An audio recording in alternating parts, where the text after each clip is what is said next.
Irmãos e irmãs, graça e paz, estamos muito felizes por estarmos juntos mais uma vez para estudarmos a santa e gloriosa palavra do Senhor em um trimestre cujo tema é raça humana, origem, queda e redenção, comentada pelo pastor Cláudio Honor de Andrade. Eu sou evangelista de Israel e estaremos juntos ao longo desse trimestre meditando nas lições profundas que a antropologia bíblica pode nos fornecer para entendermos melhor o homem, a sua missão, a sua origem, o seu papel e o seu futuro. Bem-vindo e bem-vinda! O programa Escola Bíblica Dominical já está no ar.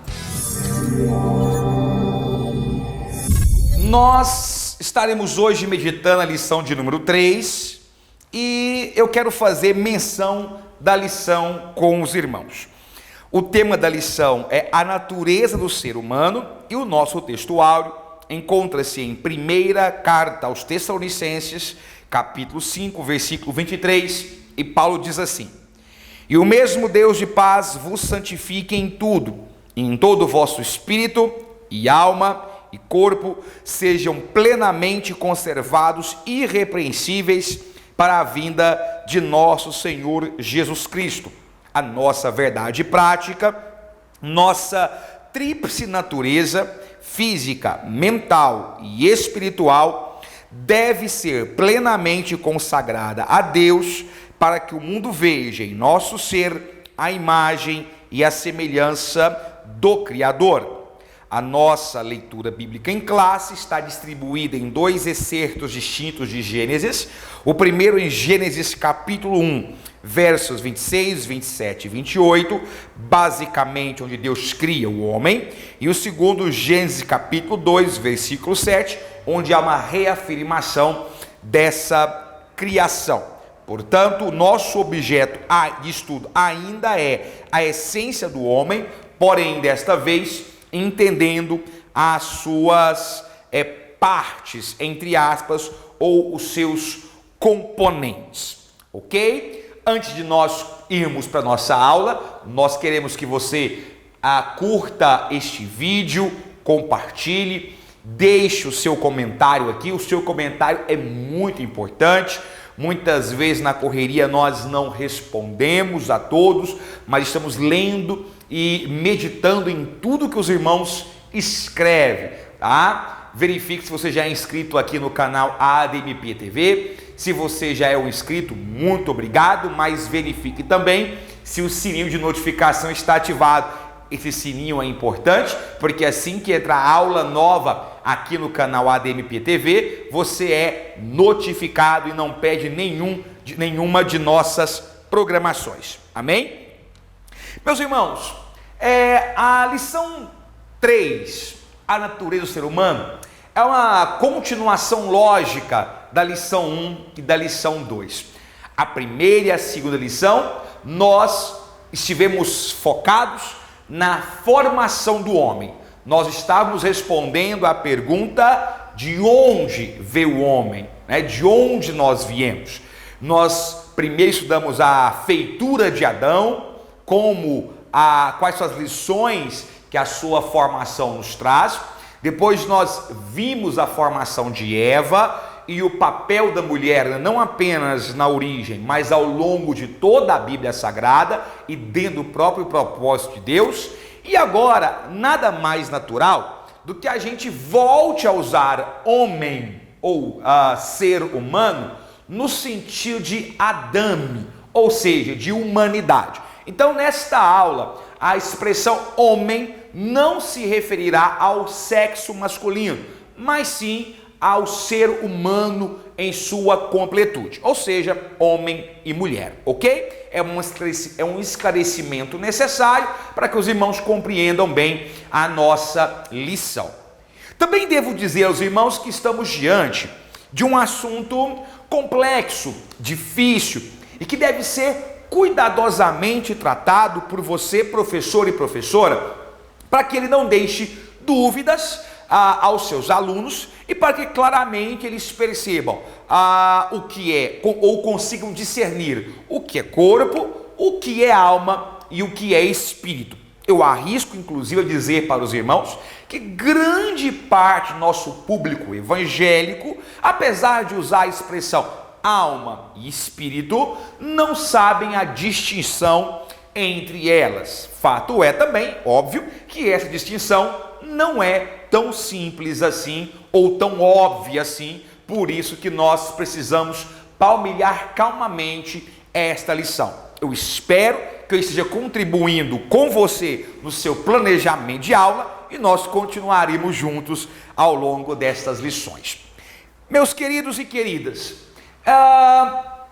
quando a gente pensa na feitura do homem, ou nos componentes que formam o homem, ou nas partes do homem, eu não estou me referindo especificamente aos órgãos, eu não estou me referindo aos sistemas biológicos, às estruturas orgânicas que estão dentro do homem. Não. Eu estou me referindo às dimensões do homem. Portanto, eu poderia inclusive dizer o seguinte: quando eu penso nas dimensões que formam o homem, talvez seja a forma mais adequada de referir-se a isso e não partes. Quando eu penso nas dimensões do ser humano, nós estamos naturalmente diante de um assunto que tem gerado discussão apaixonada ao longo dos anos. Na nossa introdução, eu quero começar dizendo para os irmãos que existem 3 grandes teorias para a formação ou para as dimensões do ser humano. A primeira teoria que temos é o chamado monismo. Bom, o que vem a ser o monismo? No monismo, todo ser humano é composto de uma única dimensão. Há uma unidade estreita e indivisível do ser humano. Vou colocar então para você aqui, dizendo o seguinte, em outras palavras, que para o monismo, corpo, alma e espírito estão todos na mesma dimensão e representam na Bíblia Sagrada toda a mesma estrutura. Esta é uma cosmovisão muito comum nos filósofos pré-socráticos, tá? E que representava a unidade pelo todo. Portanto, vamos colocar aqui para os irmãos que no monismo o ser humano apresenta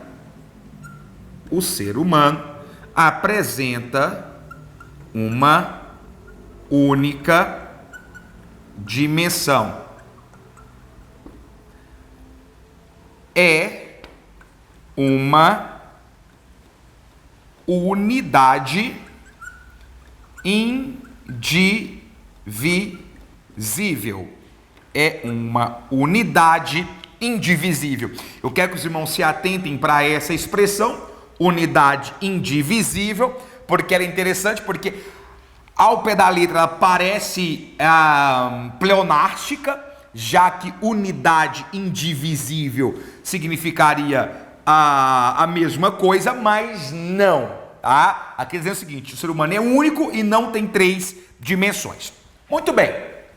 Além do monismo, nós também temos a chamada dicotomia ou dicotomismo.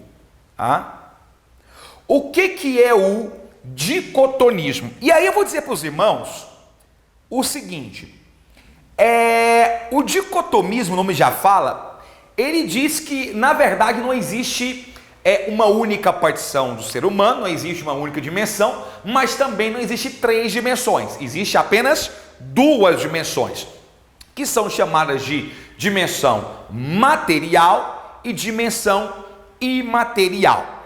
Na dimensão imaterial, espírito e alma são essencialmente a mesma coisa. Vamos colocar aqui então para os irmãos. No dicotomismo existe duas dimensões. Existem, na verdade, né? Existem duas dimensões. Bom, que dimensões são essas?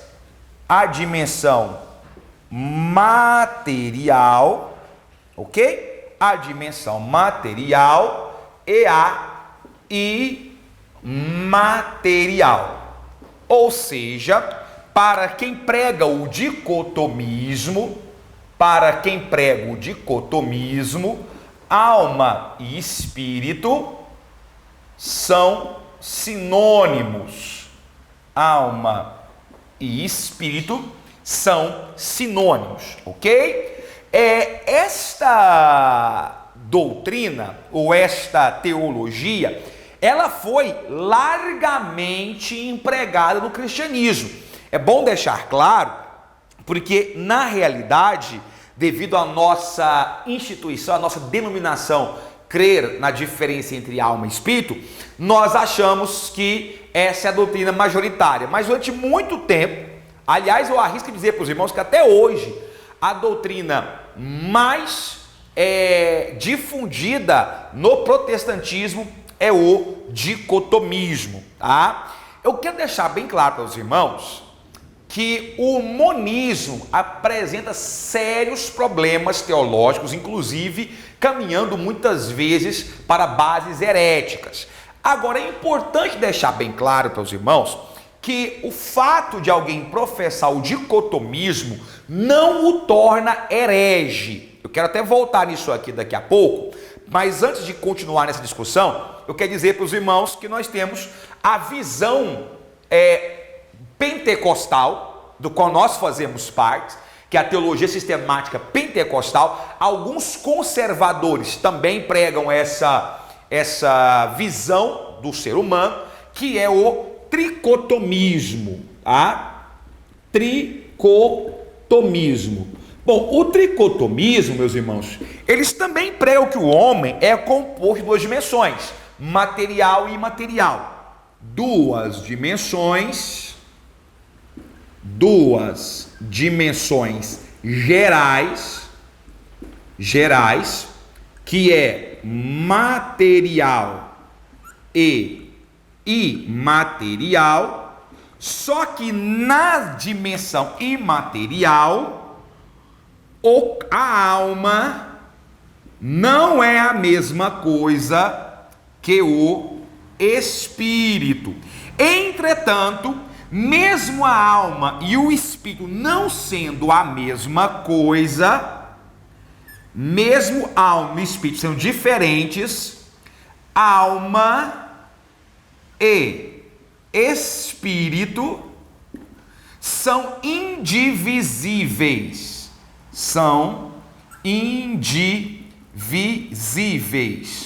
Ok, meus irmãos? Então isso aqui é importante para os irmãos colocarem. No tricotomismo, nós temos duas dimensões gerais, material e imaterial. Você pode observar que é basicamente a mesma coisa que prega o dicotomismo, só que ao contrário do dicotomismo, no tricotomismo, repito, que é uma vertente pentecostal, nós cremos que alma e espírito não são a mesma coisa, são distintos, tá? E nós vamos discorrer sobre isso.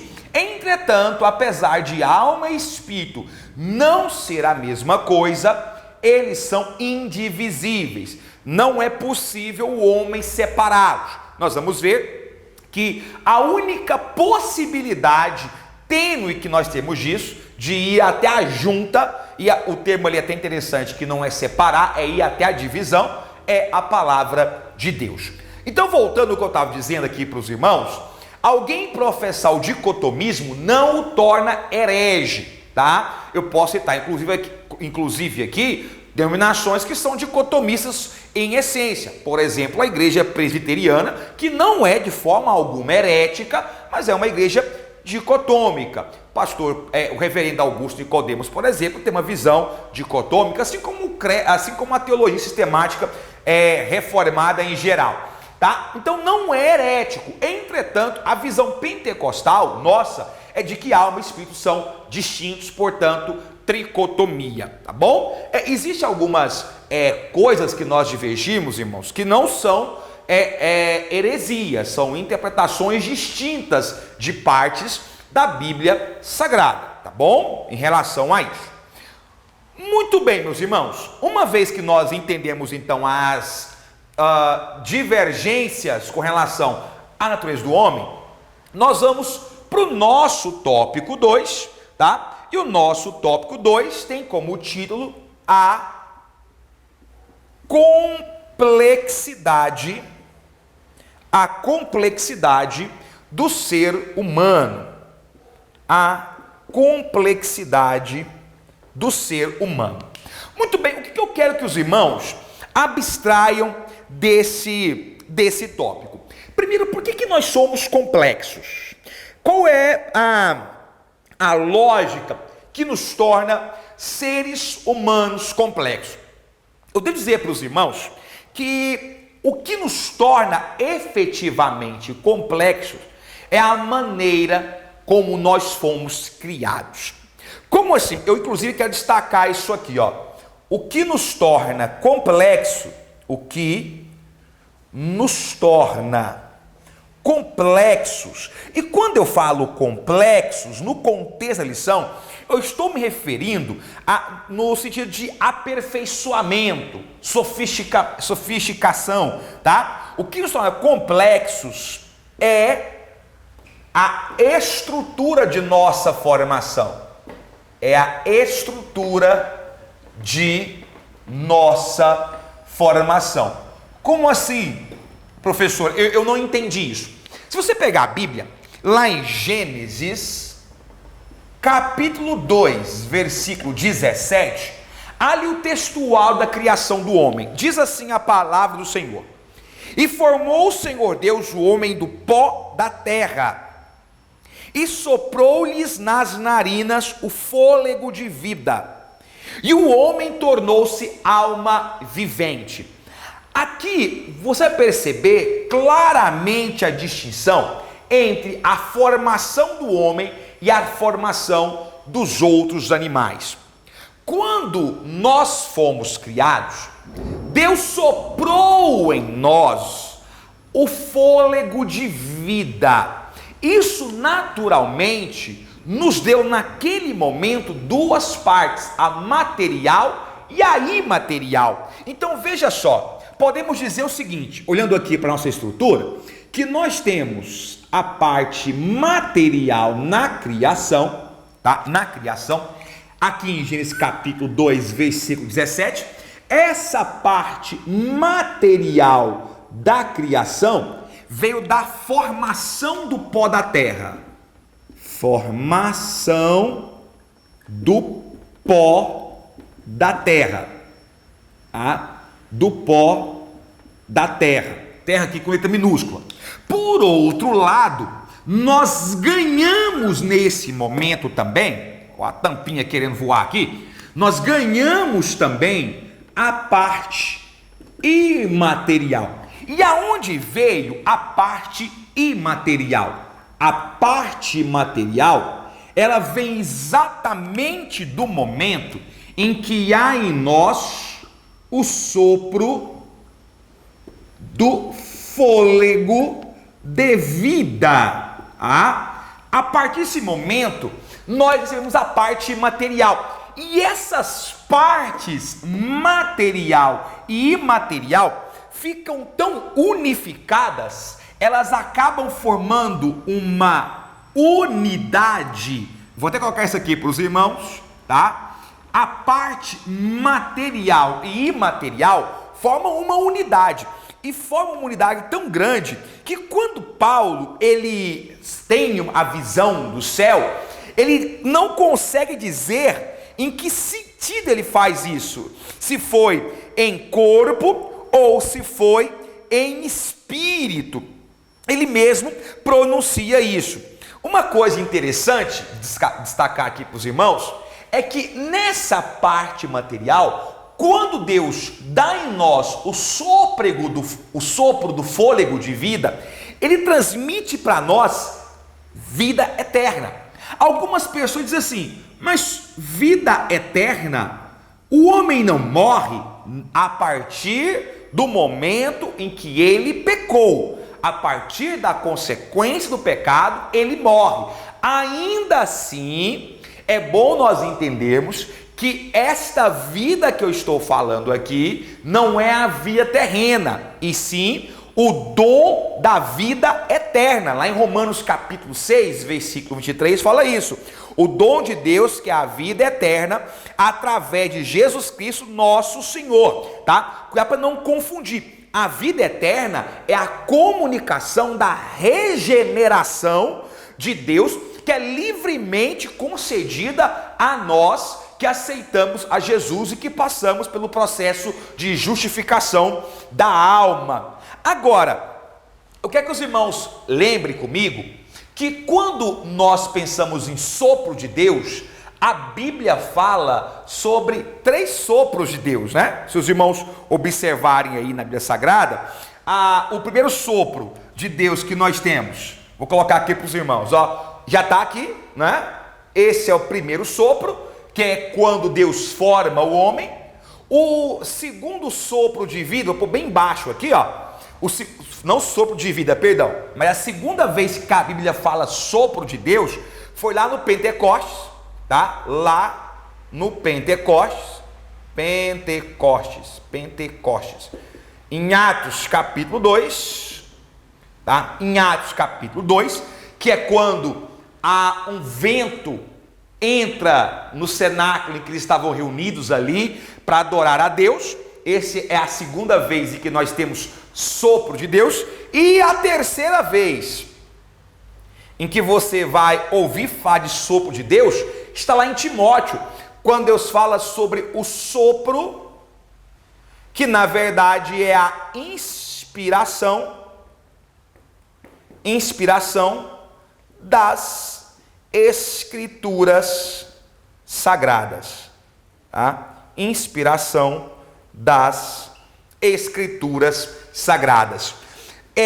Segundo Timóteo 3,16, se o irmão quiser colocar aí, ó, a referência, 2 Timóteo 3,16. A palavra inspirada, que a Bíblia ela é inspirada, né? Toda a Escritura é divinamente inspirada. A palavra inspirada significa soprada, literalmente um sopro. Então nós temos 3 partes. Já falamos que sopro é ruá, né? Que também tem uma raiz aí de espírito, tá bom? Então nós temos aqui o seguinte: sopro, Pentecostes e inspiração, formação de vida, batismo com o Espírito Santo e feitura das Escrituras Sagradas. Todo esse complexo aqui, meus irmãos, todo esse complexo de humanidade que nós temos, atesta mais uma vez que nós não somos frutos do acaso. Muito bem, no nosso tópico 3, na verdade eu pus tópico 2, o tópico aqui seria o tópico 1, na verdade, né? O tópico 1 seria o tópico 2 meu aqui, né? A introdução não conta como tópico. O nosso tópico 2 vai falar agora especificamente sobre essa formação. Então, no tópico 2, nós temos as características do corpo humano.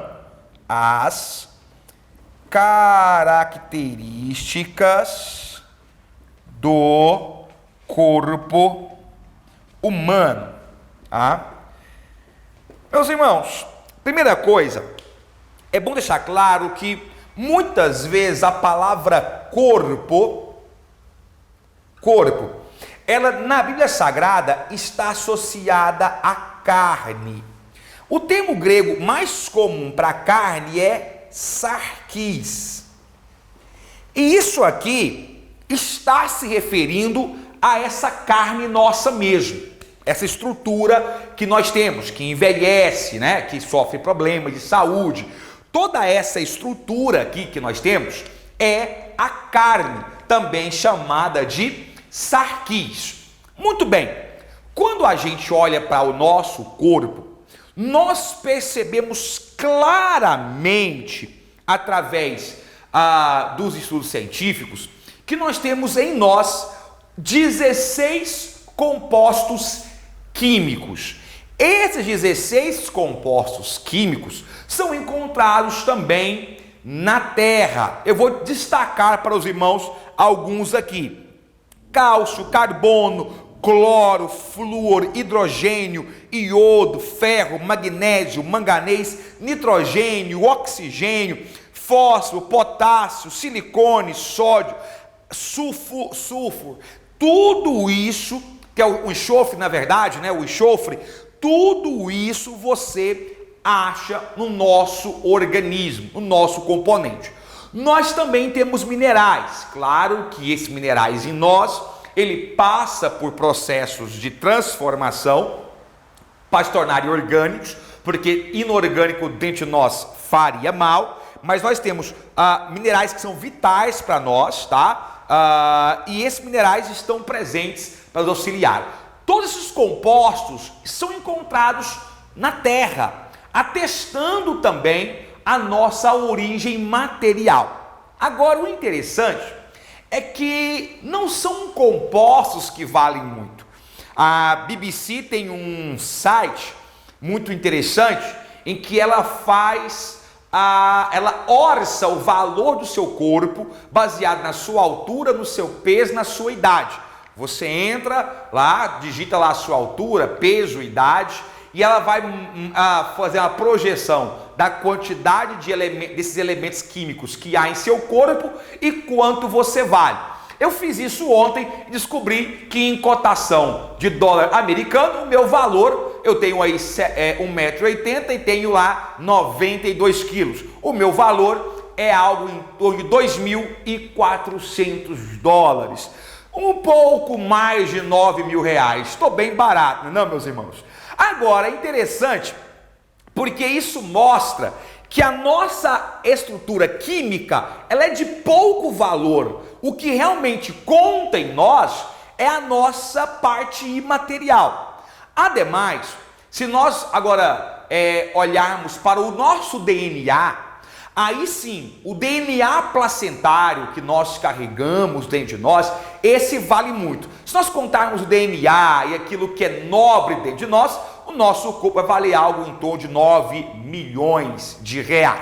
Agora, meus irmãos, o foco aqui é deixar bem claro para os irmãos que esse corpo que nós temos, ele sofre todos os efeitos externos desse ambiente em que nós vivemos. Esse corpo, eu vou destacar aqui para os irmãos, ele está sujeito à corrupção do tempo.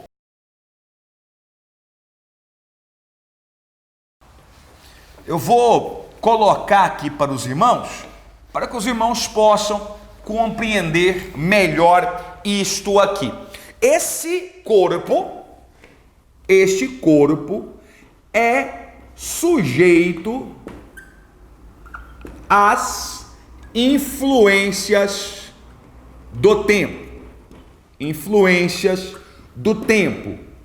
Ou seja, quando nós falamos que o corpo se corrompe, é no sentido que ele envelhece, de que ele perde o seu vigor. E isso é algo que nós vivenciamos diariamente. Agora, apesar disto aqui ser o invólucro da parte imaterial, o vaso que cobre a parte imaterial, eu volto a reforçar que está tão ligado essas duas partes que nós, em nossa consciência humana, não conseguimos diferenciar. Eu comentei com os irmãos o caso de Paulo, que lá em 2 Coríntios, capítulo 2, versículo 12, ele diz: se no corpo não sei, se fora do corpo não sei, Deus o sabe. 12:2, na verdade, meus irmãos, eu falei o contrário. Nesse ponto aqui, os irmãos percebem que as experiências sensoriais, o êxtase, a alegria, a sensação, a dor, a capacidade de se expressar, elas são pertinentes ao próprio corpo humano. E um detalhe importante destacar para os irmãos é que a unidade do corpo,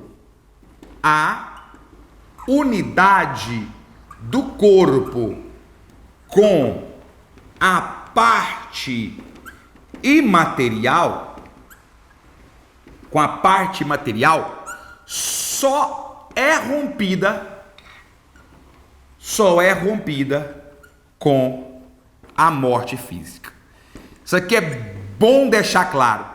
E eu digo isso porque há um engodo de Satanás chamado projeção astral, que diz que é possível o seu corpo ficar aqui, a sua alma vagar por aí, o seu espírito vagar por aí e depois voltar para dentro de si. Tome cuidado com isso, meus irmãos. A única coisa que separa a parte imaterial do corpo é a morte física e nada mais, ok? Então, meus irmãos, a primeira coisa que nós temos é que o nosso corpo é a estrutura mais conhecida, é a estrutura visível, tangível, que você consegue pegar, que você consegue enxergar e que você consegue materialmente afetar, ok? Este é o nosso corpo. Agora, nós temos a alma, estamos já caminhando por final. No nosso tópico 3, nós temos o seguinte: alma, o nosso elo interior. Alma, o nosso elo interior. Meus irmãos, deixa eu falar uma coisinha para vocês aqui, porque diferenciar corpo da parte imaterial não é difícil, até por isso que a gente não fica tão preso em relação a isso. Mas diferenciar alma de espírito é um desafio. Então, vem comigo aqui. A primeira coisa que eu tenho que deixar bem claro para os irmãos é que na Bíblia Sagrada, sim, há momentos em que alma e espírito são usados como sinônimos. Inclusive no dia a dia, nós fazemos isso o tempo todo. Entretanto, a base para separarmos uma da outra. Vamos começar deixando bem claro que há duas distinções bem claras de alma. Os seres vivos em geral possuem o que nós chamamos de alma vivente. Alma vivente, inclusive, é utilizado lá no hebraico a palavra nefesh, tá? Nefesh, para representar esse sentimento, esta alma vivente. Os seres humanos, os seres vivos, os animais, eles possuem uma alma vivente rudimentar, mas possuem. Essa alma vivente não dá a eles a capacidade de se perpetuar após a morte, tá? Agora, quando nos referimos à alma no sentido estrito da palavra, ou seja, pensando em alma no sentido humano, nós estamos utilizando uma palavra distinta. Eu gosto muito de usar a palavra em grego, que é a que mais aparece, que é psique ou pusque, tá? A pronúncia que vai ser adotada aqui é psique, inclusive, que depois o irmão sabe que vai dar origem à psicologia. E aí é que entra o X da questão. Psicologia estuda o quê? Os nossos sentimentos, as nossas tendências, estuda a nossa personalidade, e é exatamente aí que encontra-se a dimensão da alma. Preste bem atenção nisso aqui, meus irmãos. Quando nós estamos falando em alma, a alma expressa-se na personalidade, nas tendências, no ego do homem. Escute aqui, não está claro ainda? Então eu vou dizer para os irmãos o seguinte: a alma, ela está voltada para a dimensão material do homem. Dimensão material do homem. Ou seja, na relação do homem com o mundo exterior. Eu vou dizer, inclusive, para os irmãos, que a alma é a sede de nossos sentimentos. A alma é a sede de nossos sentimentos e emoções. Ou seja, meus irmãos, quando nós falamos em alma, eu quero que os irmãos imaginem uma janela voltada para o mundo exterior. Lembra? Imagine que esse corpo nosso tem janelas, são repartições. A alma é a janela voltada para o mundo exterior, ou seja, ela representa o seu sentimento, a sua personalidade, quem você é. Se você lembra das personalidades? Fleumático, lembra das personalidades? Fleumático, irascível, toda aquela parte que a psicologia estuda, né? De quem você é. Esta parte está associada à sua alma, é o seu sentimento. Lembra que eu falei tristeza, dor, alegria, empolgação, expectativa?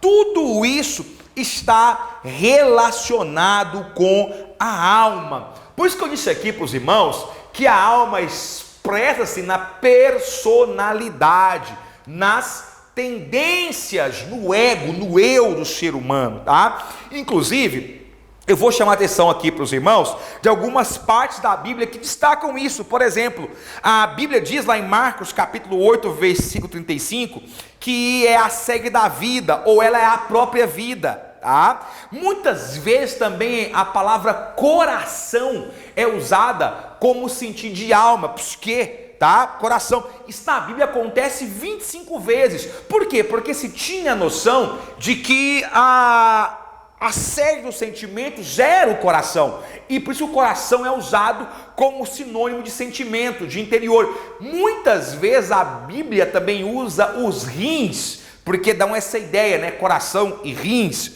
A alma, tá? É o centro onde significa discernimento, vontade, disposição, poderes morais. Tudo isso está relacionado à alma. Portanto, alma vivente, nefesh, é aquela capacidade de estar vivo, comum tanto ao homem quanto aos animais irracionais. Agora, o psique, que é a capacidade intelectual de ter sentimentos e vontades e ter moral para isso, não é só você ter um sentimento instintivo, como um animal racional tem, não é um sentimento de instinto, mas é um sentimento lúcido, é um pensamento claro. Isso é dado pela alma humana, ok? Uma coisa interessante, meus irmãos, de destacar aqui, é que durante muito tempo houve uma pergunta sobre quando é que a alma surgia juntamente com o espírito. E isso aí acabou gerando um certo debate. Se você tiver tempo e o seu público permitir isso, você pode até comentar, tá? Uma pergunta instigante seria: quando surge a alma? Existem três teorias, uma que nós reputamos como herética e duas que promovem um bom debate. A primeira é a chamada teoria, vou até ficar assim para os irmãos, teoria da pré-existência. Essa teoria da pré-existência, ela diz o seguinte, que já existia a alma há muito tempo, que a alma, ela existe antes de nós nascermos aqui no mundo. Essa alma tem vida própria, tem uma rotina e ela pode pecar. Quando essa alma peca, ela é obrigada a vir à terra e nascer aqui na terra, tá? como um processo de purificação, digamos assim, tá? Orígenes, o teólogo de Alexandria, foi talvez o maior nome da teoria da pré-existência. Claro que essa teoria serve muito de base para outras vertentes filosóficas do mundo, como por exemplo o próprio espiritismo, né, que pensa nessa ideia, mas o que basicamente a teoria da pré-existência diz é isso: já existia a alma antes de nós. Então, por exemplo, já existia a minha alma, a alma de Jezrael já existia, né? Devido ao meu estado de pecado, eu preciso nascer nesse mundo, o pecado pré-existente, né? O pecado original do homem. Devido ao meu estado de pecado, eu tenho que nascer nesse mundo para buscar a redenção. Deixa eu deixar bem claro, não é que eu vou pecar como alma, eu já sou criado em pecado. Todas as almas foram criadas em Adão, tá? E aí, como Adão pecou, todo mundo pecou, e aí agora a gente tem que nascer para se purificar desse pecado.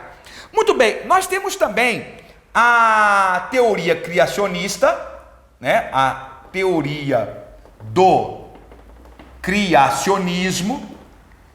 A teoria do criacionismo, ela diz o seguinte, que na verdade, a alma, ela é criada no momento em que há a concepção de vida. Ou seja, para nós, e isso é o que a grande maioria dos teólogos reformados prega, tá? Inclusive nós pentecostais, no momento em que há a concepção, tá bom?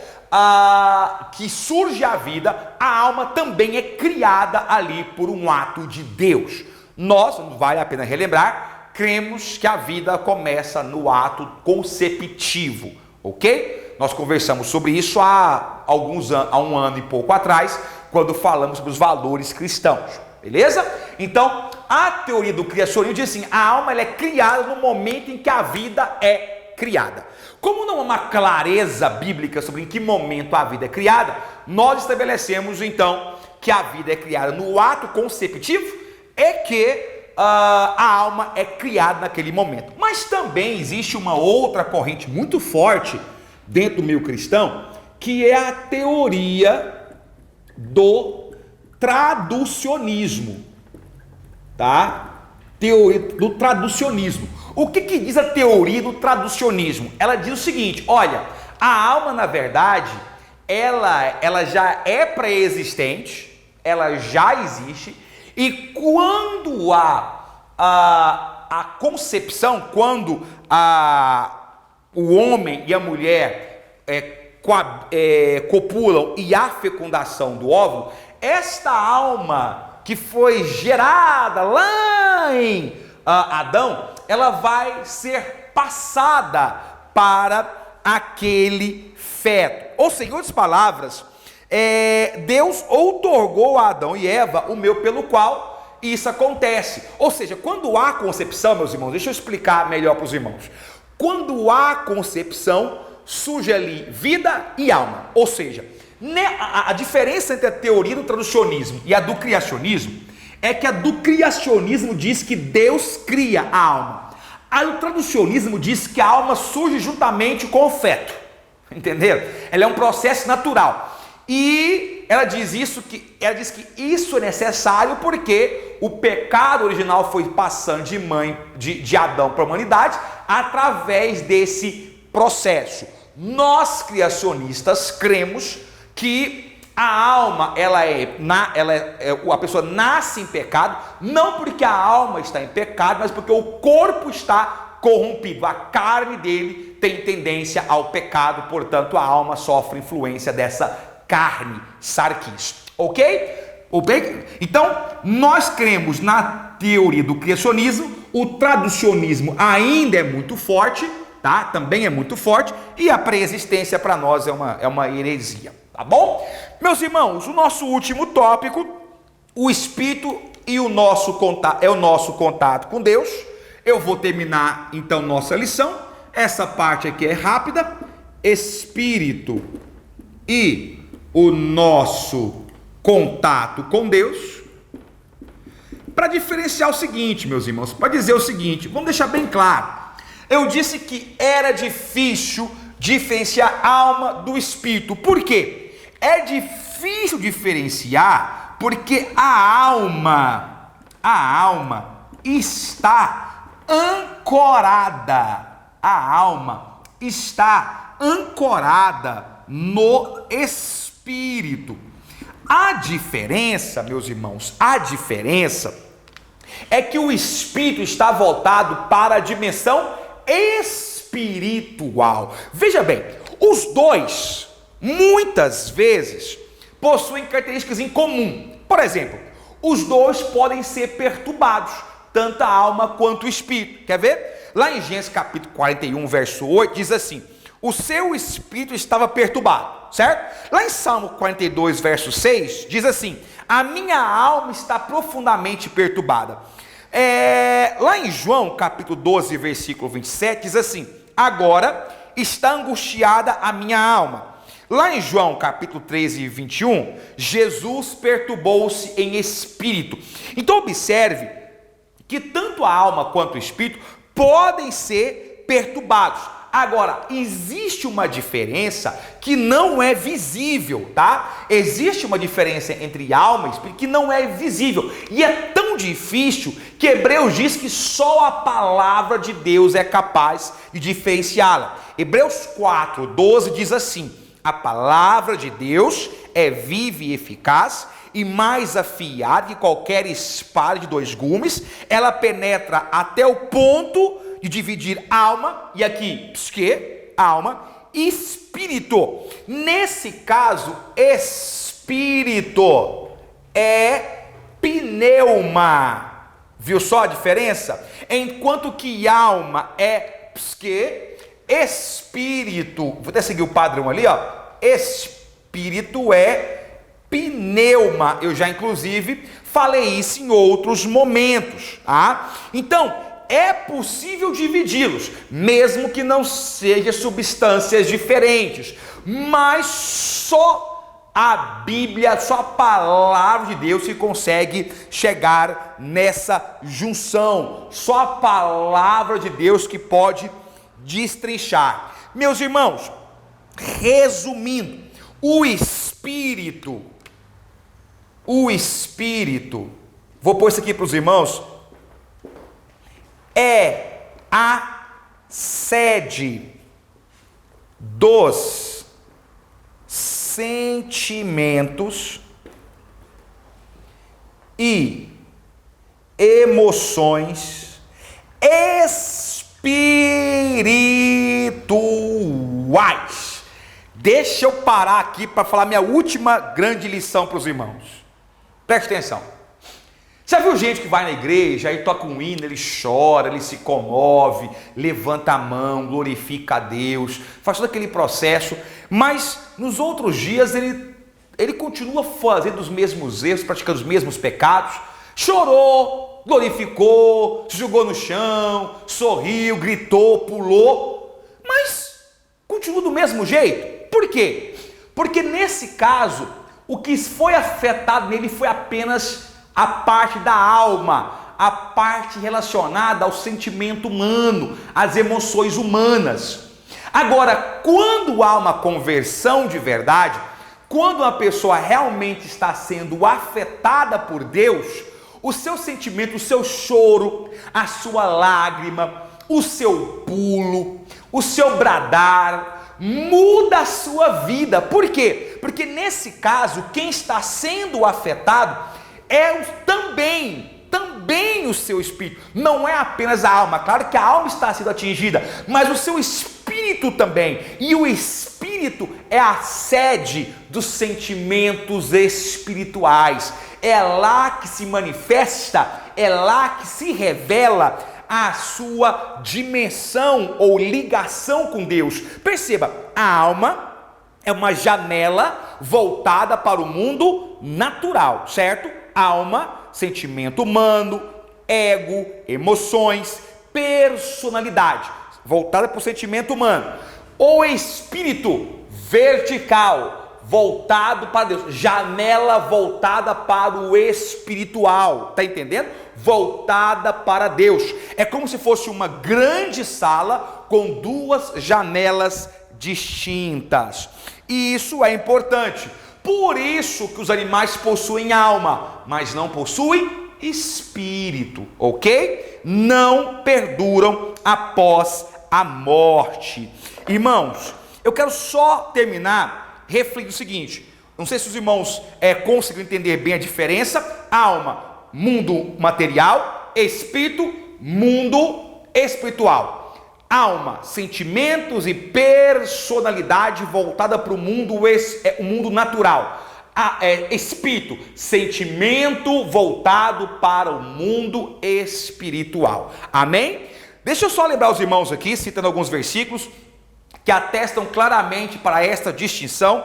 1 Tessalonicenses 5:23, que inclusive nós lemos aqui: e o mesmo Deus de paz vos santifique em tudo, em todo o vosso espírito e alma e corpo, sejam plenamente conservados, irrepreensíveis para a vinda de nosso Senhor Jesus Cristo. 1 Coríntios capítulo 2, versículo 14 e 15. Ora, o homem natural não compreende as coisas do Espírito de Deus. Aqui, irmão, homem natural é sarkikos, carne, tá? Porque lhe parece loucura e não pode entendê-las, porque elas se discernem espiritualmente. Mas o que é espiritual, aqui está pusque, tá? Pusque, discerne bem tudo, e de ninguém é discernido, que é o puskikos, tá? Puskikos, homem, alma. E finalmente, lá em 1 Coríntios 3, do verso 1 ao verso 3, diz assim: eu, irmãos, não vos pude falar como espirituais, mas como carnais. Aqui é pneumáticos, espírito, mas como carnais, como meninos a Cristo. Porque ainda sois carnais, pois havendo entre vós inveja, contendas e dissensões, não sois porventura carnais e não andais segundo o homem. O nosso tempo aqui acabou e eu tentei colocar o máximo de informações possíveis para os irmãos. Dê pausa, anota, volta. Eu sei que é pesado, eu sei que tem muitos conceitos difíceis, tá? Nós agradecemos a sua audiência. Não se esqueça de deixar aquele like. Se te ajudou, compartilhe, comente. Na semana que vem estamos de volta com mais uma edição do programa Escola Bíblica Dominical. Que Deus em Cristo Jesus te prospere sempre mais. Amém.